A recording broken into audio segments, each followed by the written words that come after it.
৯২,০০০ পরীক্ষার্থী একসঙ্গে ক্ষুব্ধ। এসএসসির মডেল উত্তরপত্রে ভুলের পাহাড়। ইংরাজি, ভূগোল, শিক্ষাবিজ্ঞান সব ক্ষেত্রেই ভুল উত্তর। এত বড় ভুল কি শুধুই অসাবধানতা, নাকি এর পেছনে অন্য কোনো উদ্দেশ্য আছে? এসএসসির মডেল উত্তরপত্রে ভুলের পাহাড়, ৯২,০০০ পরীক্ষার্থীর চ্যালেঞ্জ।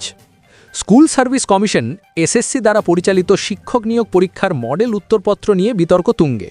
প্রায় ৯২,০০০ পরীক্ষার্থী মডেল উত্তরপত্রে একাধিক ভুলের অভিযোগ তুলেছেন এবং উত্তরপত্র চ্যালেঞ্জ করেছেন। এই ঘটনায় পরীক্ষার্থীদের মধ্যে ব্যাপক ক্ষোভ ও হতাশা ছড়িয়ে পড়েছে।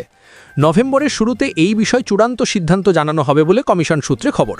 সম্প্রতি শেষ হওয়া শিক্ষক নিয়োগ পরীক্ষার পর এসএসসি তাদের ওয়েবসাইটে মডেল উত্তরপত্র প্রকাশ করে। এরপরই পরীক্ষার্থীরা অভিযোগ করেন যে নবম এবং দশম শ্রেণীর একাধিক বিষয়ে বেশ কিছু প্রশ্নের উত্তর ভুল দেওয়া হয়েছে। বিশেষ করে ইংরেজি, ভূগোল এবং শিক্ষাবিজ্ঞান বিষয়ের প্রশ্ন নিয়ে বিতর্ক দানা বেঁধেছে।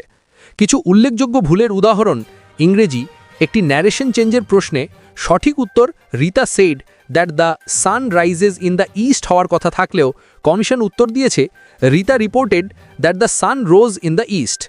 পরীক্ষার্থীদের মতে চিরন্তন সত্যের ক্ষেত্রে কালের কোনো পরিবর্তন হয় না। ভূগোল ভারতের প্রথম জাতীয় উদ্যানের নাম জিম করবেট ন্যাশনাল পার্ক হলেও মডেল উত্তরপত্রে কানহা লেখা হয়েছে। এছাড়াও আফ্রিকার মাসাই মারা অঞ্চলকে সাভানা জলবায়ুর পরিবর্তে ভূমধ্যসাগরীয় জলবায়ু শ্রেণীর অন্তর্ভুক্ত দেখানো হয়েছে। শিক্ষাবিজ্ঞান উচ্চ প্রাথমিক স্তরে কয়টি ভাষা থাকবে? এই প্রশ্নের সঠিক উত্তর ৩টি, অর্থাৎ ২টি অবশ্যপাঠ্য এবং একটি ঐচ্ছিক হওয়ার কথা, কিন্তু কমিশনের উত্তরে ২টি ভাষার কথা বলা হয়েছে। পরীক্ষার্থীদের প্রতিক্রিয়া ও কমিশনের ভূমিকা। এই ঘটনায় পরীক্ষার্থীরা স্বাভাবিকভাবেই ক্ষুব্ধ। তাদের মতে এই ধরনের ভুল শুধুমাত্র অসাবধানতাবশত হয়েছে, নাকি এর পেছনে অন্য কোনো উদ্দেশ্য রয়েছে তা নিয়ে প্রশ্ন উঠছে। চাকরিহারা শিক্ষকেরাও এই বিষয়ে কমিশনের দিকে আঙুল তুলেছেন।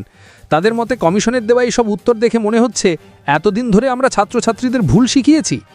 স্কুল সার্ভিস কমিশন জানিয়েছে যে পরীক্ষার্থীরা প্রতিটি প্রশ্নের জন্য ১০০ টাকা ফি দিয়ে উত্তরপত্র চ্যালেঞ্জ করতে পারবেন। যদি তাদের দাবি সঠিক বলে প্রমাণিত হয় তাহলে টাকা ফেরত দেওয়া হবে।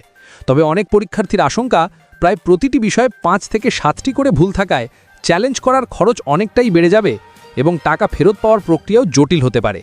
ভবিষ্যতের পদক্ষেপ: এই বিপুল সংখ্যক অভিযোগের পর স্কুল সার্ভিস কমিশন সব দিক খতিয়ে দেখার আশ্বাস দিয়েছে।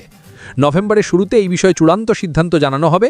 পরীক্ষার্থীরা আশাবাদী যে কমিশন তাদের অভিযোগ গুরুত্ব সহকারে দেখবে এবং দ্রুত এই সমস্যার সমাধান করবে। এই ঘটনা রাজ্যের শিক্ষক নিয়োগ প্রক্রিয়ার স্বচ্ছতা নিয়ে আরও একবার প্রশ্ন তুলে দিল।